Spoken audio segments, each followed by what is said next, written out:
अस्सलामुअलैकुम। सुबह सुबह का टाइम है, ये देखिए धूप कैसी है।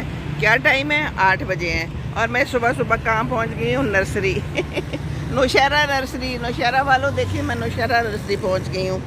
तो ये यहाँ पर सारा कुछ है। ये देखिए इन्होंने ना अभी बीज भी लटकाए हुए हैं, तो अभी आप लगा सकते हैं, लगाने का मौसम है। ये देखिए चुकंदर है, शलजम है, पालक, मेथी, गाजर, मटर, मूली, और ये यहाँ पर खाद पड़ी है मुख्तलिफ़ किस्म की, जो कि मैंने ले ली है। इनको मैंने कहा है।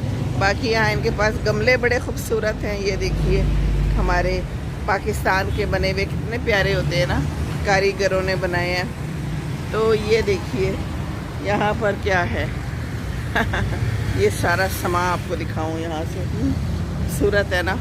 चलें आगे आगे चल के देखते हैं क्या है। मैंने तो ले लिए हैं, कुछ पौधे ले लिए हैं अपने लिए।